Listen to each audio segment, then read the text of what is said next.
And now, the best 60-ish seconds of your week. And as we roll through the dog days of summer, the Bidens are in the news. The media would like you to think only that Donald Trump is in the news, with a fourth indictment coming his way. This time a state indictment from Georgia. Interestingly, a state where Stacey Abrams still has to concede the governorship she lost years and years and years ago, still contending that it was a fraudulent election because of voter suppression, despite the fact that more voters cast their ballots in that election than any in history to that point. This is the stuff of which our democracy, sadly, is made these days. And to those remaining who still think that there isn't a dual standard of justice in this country, look at this one. But the Bidens roll on. And this week we got some interesting comments from the administration and some interesting revelations about the administration. First of all, when asked about these horrific fires in Hawaii, President Biden, in his unbelievable message to the people of the islands there, said, no comment. You've just got to wonder, although bluntly, there's not much wondering left to be had. But more to the point this week are additional allegations and revelations about Hunter Biden and his father, who interestingly had a pseudonym. Robert Peters may be a name that comes to mind, and I think will several times over the course of the next few months. Look, you've got these shell corporations, fake names, et cetera, et cetera, et cetera. These are not the actions of folks engaged in honest enterprise. We'll just leave it at that for now because we've got a lot to cover this week, including Biden coming out and admitting this week that the Inflation Reduction Act had nothing to do with inflation. And we've seen what's happened with inflation under his administration and the crippling effect that it has on American households, and the fact that that is emerging as the number one issue in next year's presidential contest. But he said it was about climate change, and we can get to that another day. But on the 1-year anniversary of the Inflation Reduction Act, we finally get an admission from President Biden himself of something that many of us were saying all along, which was this was the phoniest title imaginable, had nothing to do with controlling inflation and didn't do it at all. And, you know, they're still trotting out, the White House is, under Bidenomics, this nonsense about the deficit and the national debt. $5 trillion, that's with a T, dollars added to the national debt during the Biden administration, which isn't even 4 years old yet. Think about that. It took over 200 years for the United States to get to $1 trillion. And now we've added $5 trillion in a single administration. It really is mind-boggling that they want to somehow make for the American people the case that they're doing a great job on the economy, because every family that's sitting around their dinner table trying to figure out the family budget knows better. And this week will be the first Republican debate of the 2024 election cycle, held in Milwaukee, Wisconsin. You know, 8 years ago, I was at every single Republican debate, and I can tell you they are great things to experience. And I'm hoping that the television audience will be large. I'm hoping that all 8 who have currently qualified will be there. That includes President Trump.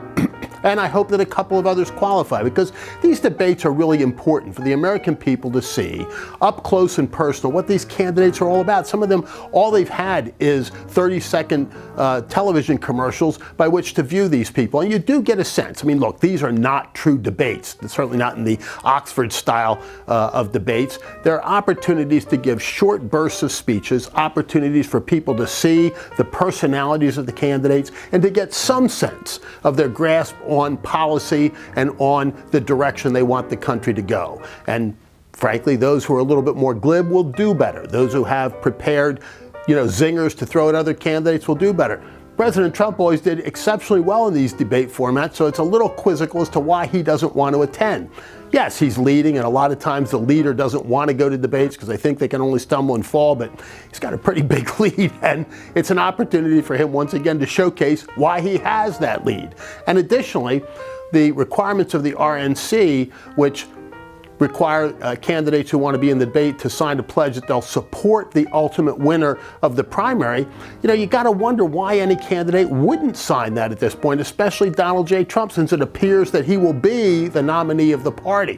Why wouldn't you sign that? in effect forcing other candidates to be a part of that pledge. But this week is the first one. There will be several others, one at the Reagan Library in Simi Valley, and then one down in Alabama in October. So we're just getting started. And finally, as you're watching the debates or sitting out at the shore, we promised the end of the summer reading list, and let's do it quickly. First of all, this may have a double entendre given what we're going through right now, and it is The President is a Sick Man. The story of Grover Cleveland's oral cancer and how it was removed secretively on a boat off of Long Island Sound. Grover Cleveland, the only president to serve 2 interrupted terms as president. We've got another man seeking to do that right now, so this may be especially interesting reading right now. And because we're entering into the 2024 cycle already, Almost President, the men who lost the race but changed the nation. This is an anthology of those who lost the presidency but who made their imprint on the American fabric. And of course, I'm always fond of this great book, Rawhide Down, the story of the assassination attempt on President Ronald Reagan, who, by the way, broke the Tecumseh Curse. If you want to know what that is, Google it or give me a call. But Ronald Reagan broke the Tecumseh Curse.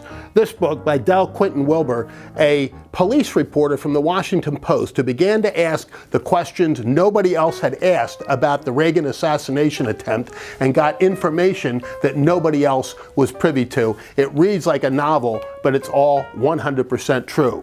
And in keeping with the 2024 theme today, Double Down, Game Change 2012, one of the last really competitive presidential elections by Mark Halperin and John Heilman.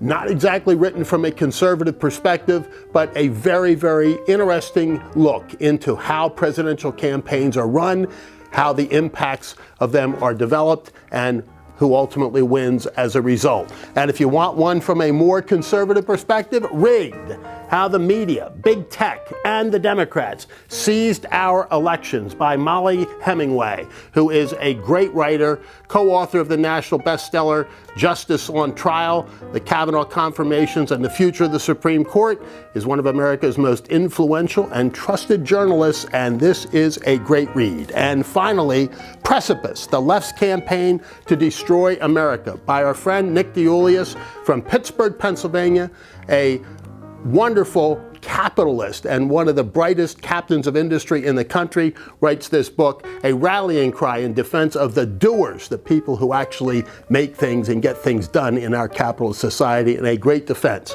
of what wonders the capitalist system has done for our country and our world. And for now, that is the best 60-ish seconds of your week.